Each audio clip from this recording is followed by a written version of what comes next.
Hello, it's me, Reza Gaming, and welcome back to another episode of Sandbox Showcase, the series where I talk about problems in Oxygen Not Included and how you can solve them easily and efficiently.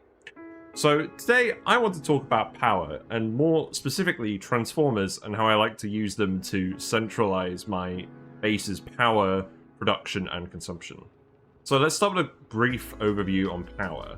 So in this game there are producers which generate power and consumers which consume power, and batteries which are used to store the power so it can be consumed later. So we've set up some manual generators here. The duplicants are going to come over here and do their best to try and power this sun lamp. We've hooked it up with a regular wire. Now you'll notice when the three of them are running, they are generating enough power to start running this sun lamp. They're generating 400 watts each, and the sun lamp is consuming 960 watts. Now, at the moment, this is within the actual limit of the wire. The wire can run up to 1 kilowatt of continuous power without issues. But if we tried to plug, if we got, like, say, another duplicant in here, and we got a second sun lamp over here,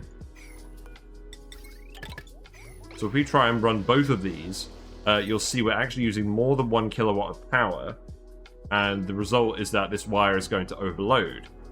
So that means that this wire is going to take damage over time, and it's going to need repairs. And you don't want to repair anything ever in this game. It uses up materials when deconstructing and rebuilding stuff doesn't use materials. So you never want to actually repair anything in this game. So how can we solve this problem? Well, we could replace the wire with a conductive wire. The regular wires are made out of metal ore, which is fairly common on the map, and conductive wire is made out of the more uncommon fine metal.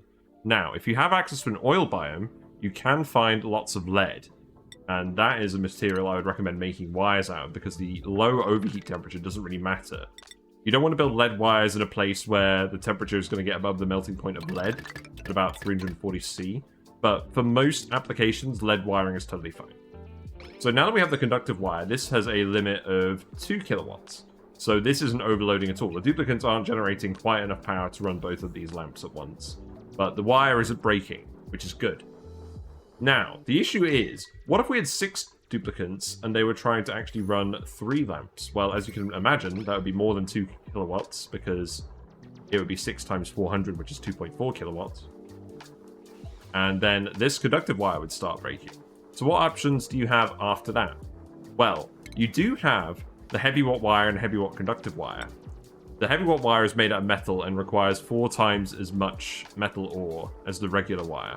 But it does handle up to 20 kilowatts, which is 10 times the conductive wire, which is good.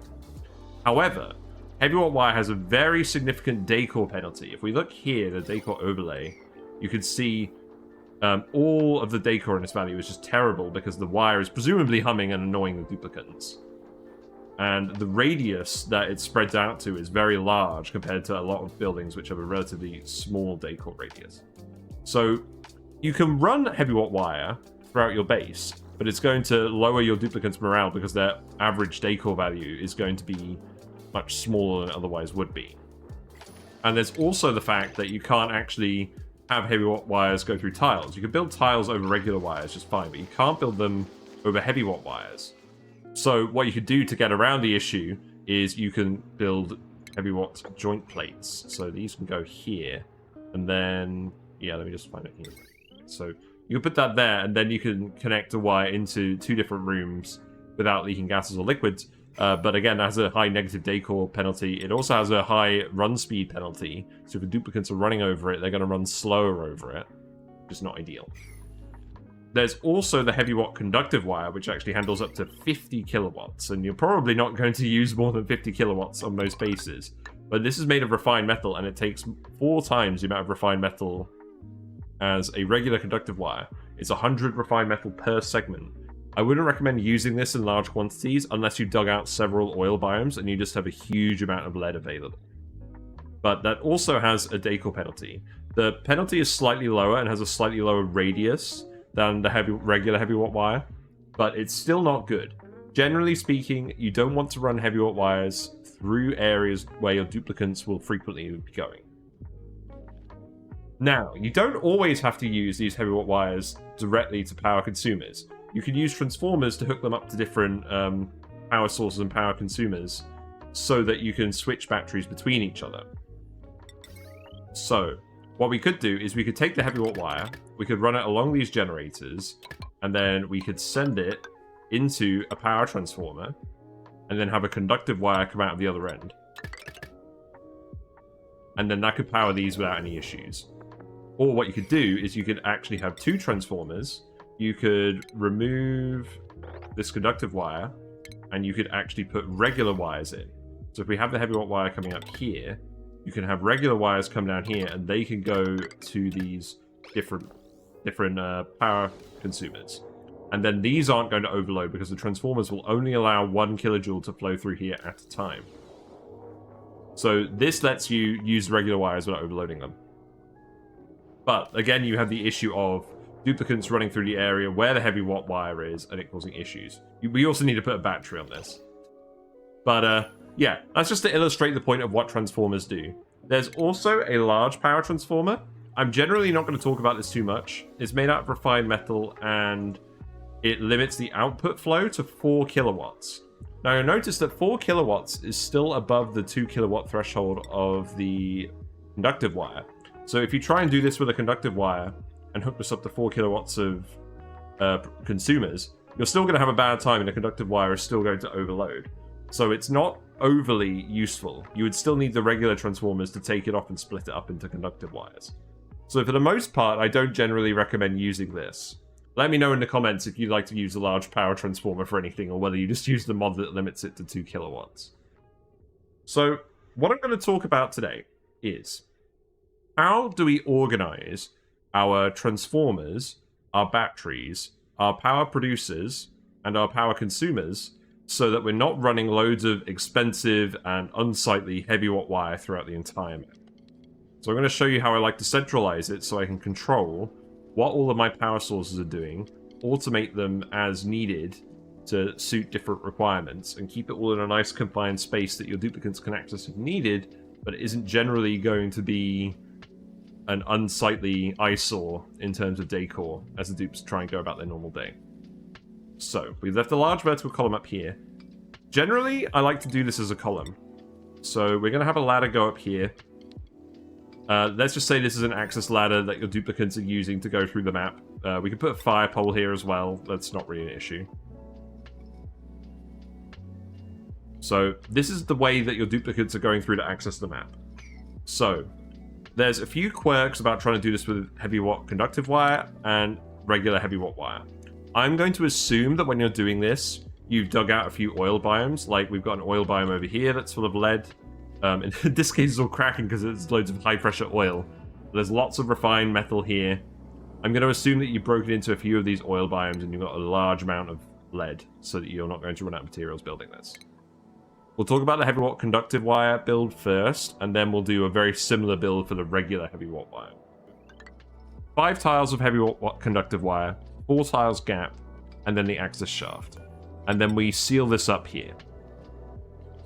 So, if we look at the Decor overlay, you'll see we've got the heavy negative Decor penalty from the Heavi-Watt conductive wire. But it's not actually reaching over here. If we look at these tiles where the duplicants are actually going to be accessing normally, they're not affected by the low Decor from this. So that's fine. That's enough of a gap. And also, if we put a ladder over this side, for instance, there also isn't a Decor penalty on this side of the map because the tile is obscuring it. So your duplicates can wander up and down around the transformers. And what we're going to do is we're going to stack them in a column so that we can keep them well organized. So what we'll do for now is I'll just put in a set of 2. And you'll want to put the second lot of Heavi-Watt conductive wire along the top like this. Now, let's put in our transformers. So these buildings do generate heat. These generate 1 kd2 per second of heat each. And batteries also produce a little bit of heat from the power leaking out of them. So if you're having a lot of these together, enough to actually fill a whole Heavi-Watt wire or Heavi-Watt conductive wire, you're going to want to set up a cooling loop to cool down the whole block, or use an anti-entropy thermonullifier or some other cooling method to do this. But we'll just do some regular power transformers for now. I'm just going to assume that you're using a cooling loop. So we'll start off hooking up 2 transformers here. So these are going to be where we hook our power producers onto. So what you can either do is you can have 2 regular wires going in here. Each of these is feeding 1 kilowatt of power into the main Heavi-Watt wire spine. And we're going to put a Heavi-Watt conductive joint plate here. This functions as a bridge as well. So the regular wire can run through the joint plate without any issues. These 2 wires stay disconnected. So then you can plug 1 kilowatts worth of generators into this wire, 1 kilowatts worth of generators into this line. But again, I'm going to be assuming for this build that you have access to a large amount of fine metal. So instead of doing that, you can actually just put a conductive wire here, connect these 2 together, remove this, and then you can fit 2 kilowatts of power generators onto the single conductive wire. And because these 2 generators are in series, it's still going to take it off at the right rate and it's not going to overload any wires. So that's going to go into here. Let's actually just clear a bit more space. There we go. So we've got a little bit more space over here now. So I'm just going to actually put down some power generators. So let's say we've got 2 hydrogen generators in here. So this conductive wire can just go straight through to both of these. And that'll allow you to load the power from your hydrogen generators onto this spine without any issues. Next, we can put a battery here. So this is going to store power over time and let us draw it off for whatever we need. We'll just use a regular battery for now, just to illustrate the build. And then we'll also put in a hydrogen source very quickly. We'll just put in a depth pump gas, and we'll just put that over here. Set that up to go into both of these. Set this to hydrogen. So now these hydrogen generators are running. 1.6 kilowatts is going in here, and that's charging up this battery, so that's nice. So now, if we want to draw the power off to consume it somewhere, like let's say we've got some liquid tepidizers we want to run. Like, we've got 2 of them over here, and we want to heat up this whole room full of water. So we want to heat up this room of water. So now what we're going to do is we're going to take the power off. And we're just going to put another battery here just because we've got room in the build. So that's going to go here. And then we'll take the power off by having the top end of the transformer be on the conductive wire. And the bottom end will be... Yeah, so the top end will be on the Heavi-Watt conductive wire, and the bottom end will be another regular conductive wire that we'll just hook up and have go through here. So that's essentially how the build works. So if we play it again... So now you'll see these are running. We'll automate these so we can turn them on and off. We'll just put some switches in here. We'll let them both run for now. So these are consuming more power than we're generating, so the amount of power in the spine is going down. That is fine. So now what we could do as well is, because the battery's on the Heavi-Watt wire, what we would want to do is we would want to replace it with a smart battery. So this is made with a little bit of refined metal. So you'll want to do that. You'll want to get a little bit of refined metal for building a smart battery. And then we can just automate these hydrogen generators based on the actual amount of power in the spine. So in this case, let's say turn it on when the power and capacity of the spine is below 10%, and turn them off when the power is above 20%. And we'll switch off one of these liquid tepidizers just so that it can catch up. Oh, let's just switch them both off. So this smart battery is going to charge. It's past the threshold now because it's at 20% capacity. It can hold 20 kilojoules, and it's currently holding over 4. And now these have turned off, and then if we turn the tepidizers on again, or we'll just turn one tepidizer on again, that's going to drain back down, and that's going to run these again. Now, the key to this is, because we have a smart battery here that's plugged into these generators, we can actually have different generators plugged into different smart batteries, and that will allow us to prioritize which generators turn on when. So if we just remove this somewhat inconvenient full steam vent over here. Yeah, remove that, please. So we'll put the duplicates in here, and we'll have a second set of power generation. And then we'll just duplicate this whole build down here.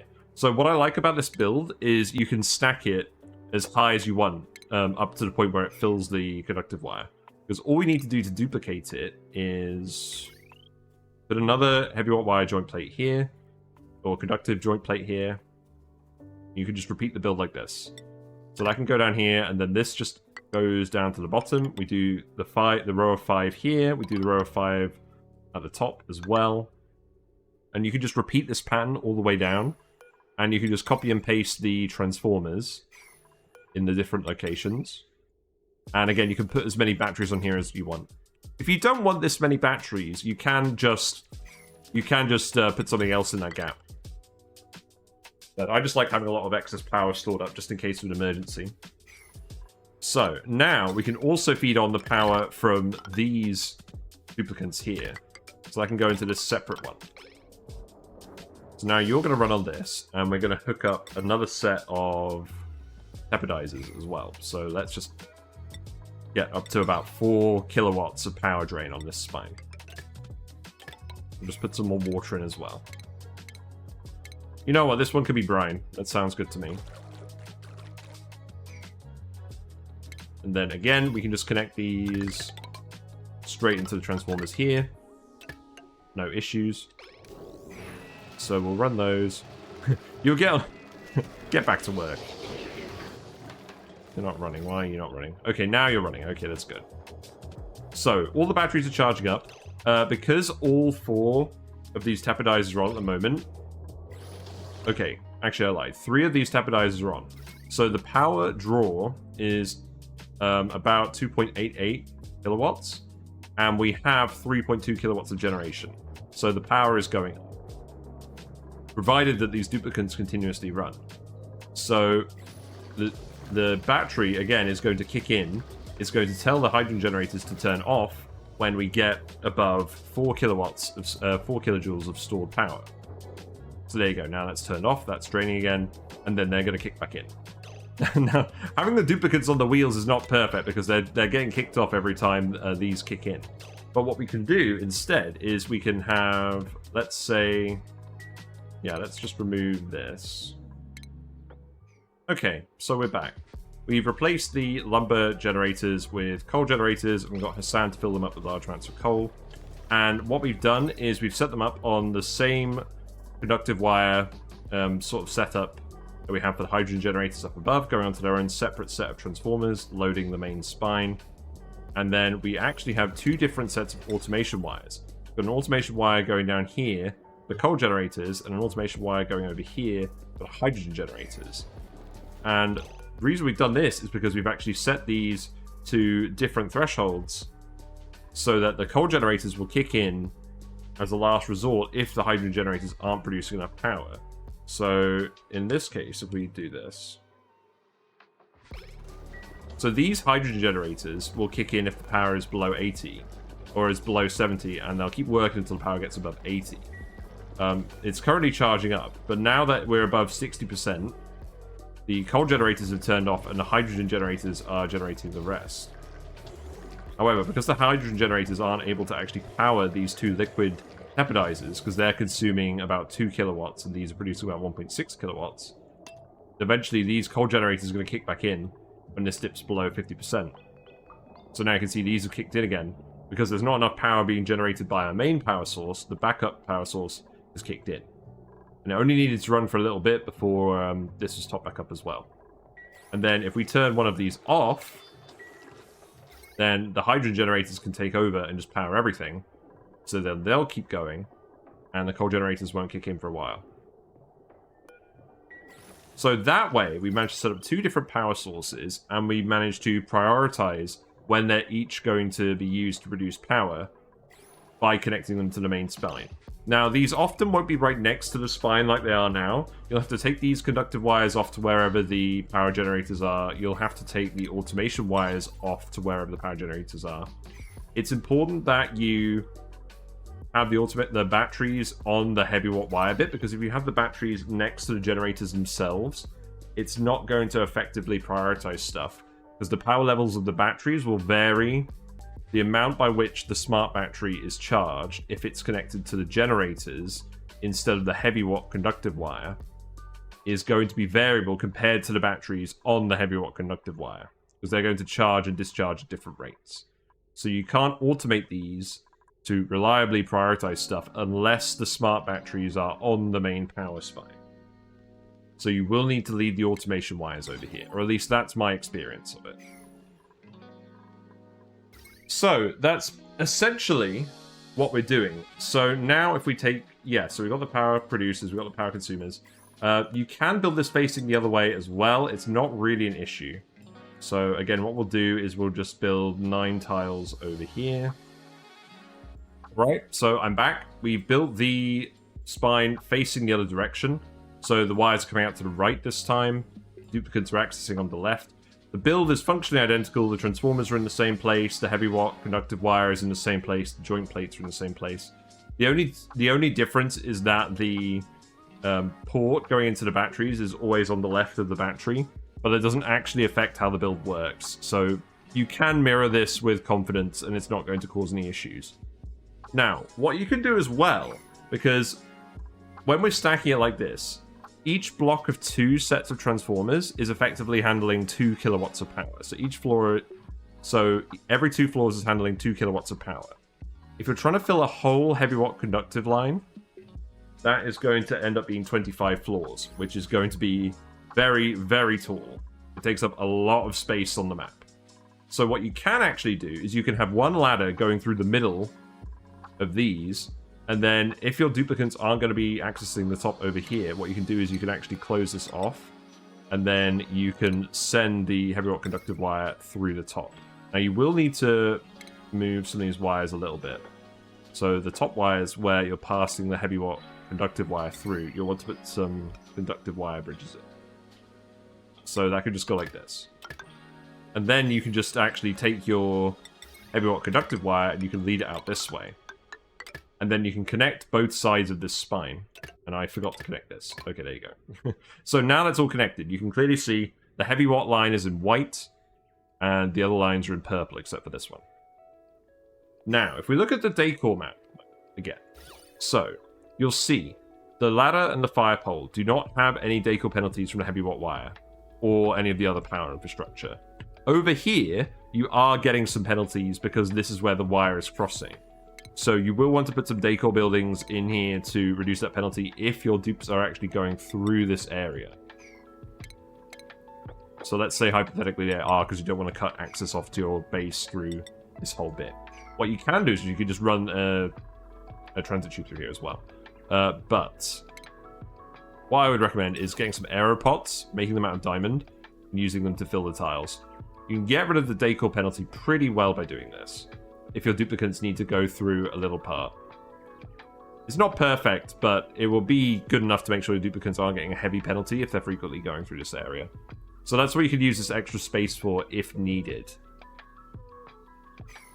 But yeah, you can just have 2 different spines as well, but I like to keep all of my power together on the same spine so that I can plug every single power producer I have in my base into my main batteries, so I can connect to every single consumer. Like, say you just have some random solar panels up here, or you have a random steam turbine down here, or like shine bugs running the solar panels over here, or literally any power source. You can just plug all of your producers into the top of these transformers, and all of your consumers into the bottom of these transformers, and the power can all be managed. So here's something else you can do as well. You can actually use automation to tell your power consumers when to turn on and off. And we're doing this the exact opposite way to how we're hooking up our power producers. We're hooking up to the smart battery, and then we're using a NOT gate to reverse the signal. So what this will do in this case is it will activate the liquid tapidizers or whatever power consumers you have when the battery reaches the high threshold, and then they'll keep running until it reaches the low threshold. So it reached the low threshold of 14 kilojoules, so they've turned off. And now it's going to charge all the way back up to 16 kilojoules, and then they're going to run again. So this way, you can tell certain power producers to turn off when the power in your main central spine gets low enough. So you can turn off non-critical power systems if the power gets below what you expect, because some of your power sources are offline, like say you've got some steam turbines that aren't running, and you're running a bit of deficit. You can use the automation with the smart battery and the NOT gate to turn off these power consumers so that your more crucial systems like your electrolyzers for oxygen, your freezer power, etc. Can still run under those circumstances. And you can hook everything up like that. So this is really why I like centralizing everything, because it lets you just put all of your power producers into one basket, into one pool of batteries where you can charge up a load of capacity, and then you can draw from it as needed for your different producers, and you can prioritize it so that less important producers turn off when the power production isn't high, so that your more important power consumers can run. And that's why I really like this build. So, we've done this for Heavi-Watt conductive wire, but what if you don't have a load of refined metal? What if you just have a load of regular metal ore instead? Because you're on a metal-rich asteroid that just has huge metal biomes. Well, the build is actually very similar, so I'm not going to go into too much depth. But you can more or less use the exact same setup, but you just have to move everything 2 tiles further back to avoid your duplicants getting the Decor penalty. So we'll just put another row of 4 over here. Again, you can mirror this without any issues. And all you need to do is leave a 6-tile gap before you start putting in the Heavi-Watt wire. And again, for the producers, you're just going to put it along the bottom, and for the consumers, you're going to produce it along the top. So that's going to go like that. And again, you can see the Decor penalty does not reach the fire pole with the regular Heavi-Watt wire. And then we can just copy and paste everything literally from the other build, and that's not going to cause any issues. So for the power producers, the transformers are going to be facing inwards, and for the power consumers, they're going to be facing outwards. That's a way to remember how to put them. And then you can just put your regular or your smart batteries on, depending on whether you want to automate it or not. Again, you would have your wire come down here to meet these 2 batteries. And then you would just put your Heavi-Watt joint plates in here, the regular Heavi-Watt joint plates. They would just go like this. Then you just connect these wires up here. And then this would all run exactly the same. Now, I would often do this if I was on a map where I just didn't have any refined metal to start, but we had lots of regular metal. And in this case, I would probably just use 2 regular wires to hook up the transformers instead of the conductive wires. And that way you can hook up all of your power sources and power consumers and centralize them without even needing a huge amount of refined metal. You'll need refined metal to automate it with the smart batteries and the automation wire, but not as much, particularly if you put your power producers and consumers close to the transformer spine. But again, you can just run it out of here, and everyone's peeing. Amazing. And if we look at this, you can see, yeah, the Decor penalty. This is only negative Decor penalty from the regular wires and the ladder. You're not getting any of the Heavi-Watt wire penalty over here. The duplicants can go around this block just fine. If your duplicants absolutely need to get through here, you can temporarily open it up. But bear in mind that if you do put a door here, the Decor penalty will leak through. So you don't really want to do that. Also, especially not if you have an automation wire here. That's no good. So we put a manual airlock here. If you put a manual airlock here, you'll see the Decor penalty doesn't actually go through while the airlock is closed. So what I'd actually recommend is you could fit pneumatic, you could put the mechanized airlocks in, and then if the duplicants need to go through here for access reasons, they can. But generally you can leave them locked and just only open them up as needed. So that's a little thing that you can do with this. So yeah, the regular Heavi-Watt wire build is the exact same as the Heavi-Watt conductive wire build, except you need to leave 2 extra tiles of space. And obviously, if you're running the regular Heavi-Watt wire over the top like this, the Decor penalty is actually going to go a lot further down than the conductive wire here. So you're going to need to put more Decor items in to meet that gap, and to not give your duplicates a Decor penalty when they're going past this way. So yeah, that's the build. That's how I like to handle my Heavi-Watt wires, my transformers, etc., keeping them out of the dupe's way. I always get some funny looks when I do this on stream, and we just have like loads of conductive wires just going throughout the map. But the conductive wires don't have any decor penalty. The Heavi-Watt wire does. Does decor matter that much? It's kind of subjective. I kind of like keeping all the Heavi-Watt wire in one space where it's not getting in the duplicant's way, and I'm not having to worry about putting Heavi-Watt joint plates everywhere in all my builds. I can just run conductive wires everywhere and generally just have less issues building stuff. But yeah, let me know in the comments how you'd like to handle your power sources, your transformers, your Heavi-Watt wires. Very interested to see how you handle them. I think I tend to do it a bit differently than most people I've seen playing Oxygen Not Included. But it's not necessarily a problem if you build things in a different way than what you see online. But yeah, if you enjoyed this, feel free to leave a like on the video and subscribe for more of these sort of build guide / discussion videos for Oxygen Not Included. We do also have tier lists and discussion videos and meme videos on other topics, mostly Oxygen Not Included, but we do play other games like Dyson Sphere Program, Mega Aquarium, and so on and so forth. We do stream Oxygen Not Included on Mondays, Thursdays, and currently Fridays from 7:30 to 10:30 British time. So if you want to pop along and say hi, feel free to do so. You can snag yourself some fishy emotes and froggy emotes. Say hi to all the little guys in the tank. And there's also the Discord where we hang out and we discuss things. The current streamed run is allowing chat to ban exploits and things that people think are exploits in this game. So if you want to get involved in that, feel free to head over to the Discord as well. But thanks for watching. I hope you enjoyed this, and I'll see you soon. Take it away, Whiskers. Bye for now. Whiskers sends thanks to the following Twitch subscribers and YouTube members: 999999999, Alba6CD, ATPSS, Brynree, Clubstep 2000K, Cyber Gods, Duvid, Dotterly, Ekarea, LT424, Flatulent Hole, FRD. Flynn Flan, Grey Area, Kahako the Fae, Laden Swallow, Malfunction 808, Markow Gamer, MCDJ Cookies, Mitboy42, Mordev, Mr. Pink Panther, Neo Deus Machina, NN Kiefer, Priest Zero, Punk W444, Regan Wolf 2017, Shenry, Sinister Plank, Sulbian, The Bat Guy, The Max Not Binary, Thork, Uglavisk, Wanderer 77, Wojum, Wolfreg and XD Got Creepered.